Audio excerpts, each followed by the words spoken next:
নিজেকে মনে করি আমি একজন পরিশ্রমী মানুষ, যেহেতু বাংলার 18 কোটি মানুষের মধ্যে হয়তো বা 12 থেকে 13 কোটি মানুষ আমাকে পছন্দ করে।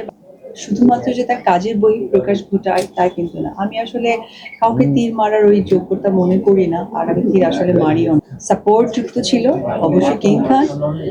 ডেতেও অনেক কিছু আসে আসলে পিতা কাটা নিয়ে সেই হ্যান্ডটা নিয়ে এ নিয়েও আলোচনা সমালোচনার আসলে জন্ম দেয়। তীর একদিকে এদিকে যায়, একবার ওদিকে যায়। আপনি কি আসলে বলবেন? আমি আজকে সোশ্যাল মিডিয়াতে বলি, আমি আসলে কাজ করতে এসেছি।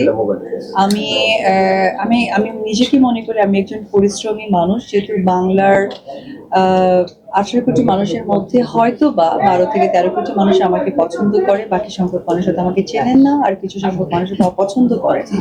তো পছন্দ অপছন্দ মিলিয়ে এইটুকু বলবো, তারা আমাকে অবশ্যই দেখেন বা অনুসরণ করেন।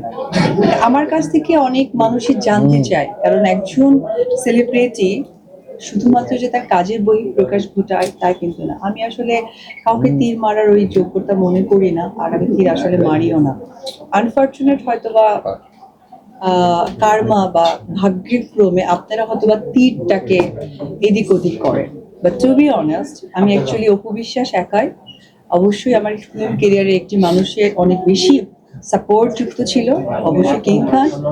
আদারওয়াইজ আমি মনে করি যে আমার টেকনিক্যাল পার্সন তার মধ্যে হতে পারেন আপনারা, তার মধ্যে আমার ডিরেক্টর, আমার প্রডিউসার, আমার সহশিল্পী যারা আছেন।